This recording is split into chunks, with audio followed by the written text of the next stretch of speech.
Semua penjawat awam diwajibkan memakai pakaian batik Malaysia pada setiap Khamis, manakala pemakaian batik pada hari bekerja lain digalakkan. Keputusan itu dibuat mesyuarat Jemaah Menteri bagi memberi keselesaan kepada penjawat awam di samping menjimatkan penggunaan elektrik khususnya pendingin hawa bagi menyokong inisiatif kecekapan tenaga serta merangsang pembangunan industri batik Malaysia.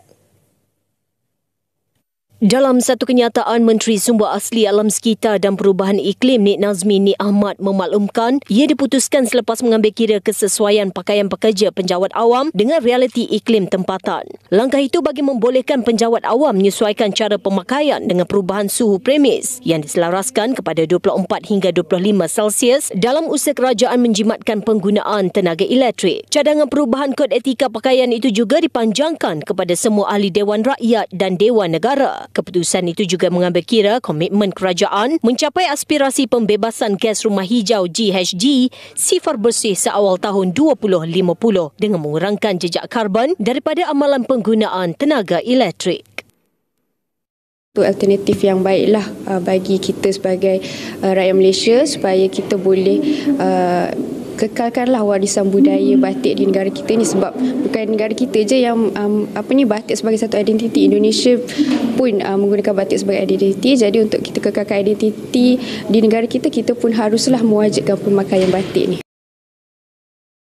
Cuba bezakan batik Malaysia dan Indonesia. Bolehkah anda kenal pasti? Batik Malaysia kita kalau yang lukis tangan memang berbeza daripada batik Indonesia. Especially macam kalau di luar sana di Indonesia, batik dia lebih menerapkan kepada individual design dia mengikut dia punya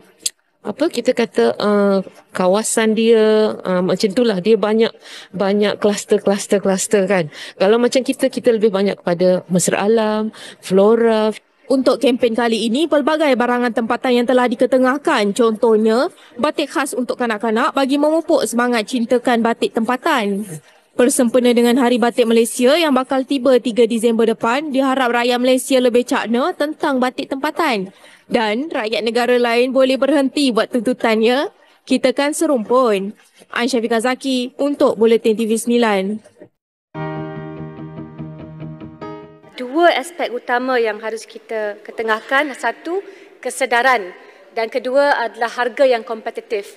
Dalam aspek kesedaran, kita lihat saja semasa Presiden Jokowi mengumumkan kabinet line-up di Indonesia, kesemua mereka anggota kabinet memakai batik Indonesia. Tapi kita masih lagi berhadapan undang-undang dalam Dewan Rakyat tidak memberikan laluan kepada ahli parlimen lelaki memakai batik Malaysia.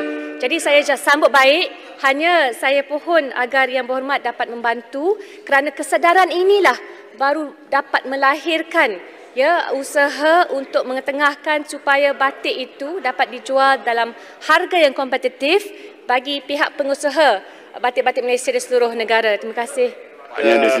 Meluluskan permohonan untuk kita memakai baju batik di dalam Dewan Rakyat, sedangkan di Parlimen Singapura juga mereka telah melonggarkan dress code dengan izin untuk memudahkan pakaian, sebab yang penting di sini konten kita yang dipetua dan bukannya form kita. Soalan kepada Timbalan Menteri berkenaan dengan kos. Ini yang disebut sebagai perkara yang menghalang pemakaian batik di kalangan pasaran umum di Malaysia, disebabkan kononnya kos batik Malaysia ini lebih tinggi daripada lambakan batik murah daripada negara-negara jiran, terutamanya Indonesia. Apakah kementerian ingin melihat kepada production cost batik ini, terutamanya pengusaha-pengusaha kecil yang ada di Pantai Timur dan sebagainya, antaranya pembelian kain secara pukal dan sebagainya, untuk kita menurunkan kos. Dengan menurunkan kos, saya percaya lebih ramai lagi generasi muda akan memilih batik Malaysia dan bukannya pakai batik Indonesia yang kita melihat pada hari ini. Terima kasih.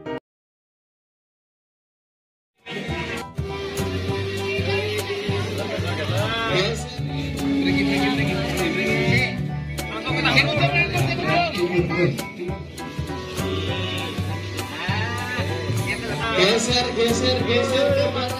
kan jangan cukup terlihat di sana sekarang.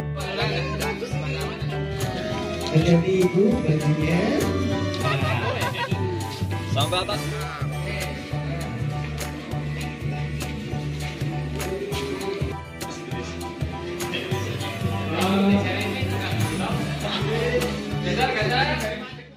ini kan ide muncul dari anak muda, ya. Jadi terima kasih sekali bahwa anak-anak muda ini masih mempunyai perhatian terhadap budaya, melestarikan budaya khususnya membatik. Dan ini salah satu kegiatan yang menurut kami adalah positif karena selain kemudian menyalurkan bakat seni juga nanti akan memberikan efek pada pertumbuhan ekonomi khususnya di wilayah Kulon Progo. Seperti apa kesan membatik tadi? Luar biasa ya, karena saya zaman dulu kalau sekolah tuh kan cuman di selembar kecil yang gimana. Nah ini di Batik kemerdekaan ini pun dibuat berukuran 7 x 8 meter sesuai hari ulang tahun ke-78 Republik Indonesia. Berbagai cara dilakukan masyarakat di Indonesia dalam merayakan kemerdekaan ke-78 tahun. Di Kulon Progo, Yogyakarta, kain limbah sisa produksi disulap menjadi kain batik jumbo bermotif burung Garuda. Aksi ini dilakukan Bayu Permadi, perajin di sentra batik Sembung, di Dusun Sembungan, Kalurahan Gulurejo, Kapanewon Lendah, Kabupaten Kulon Progo. Limbah batik sisa produksi didaur ulang dan digabungkan satu persatu. Pemanfaatan limbah ini sebagai upaya menanggulangi persoalan sampah. Butuh waktu 1 minggu untuk menyelesaikan karya seni ini.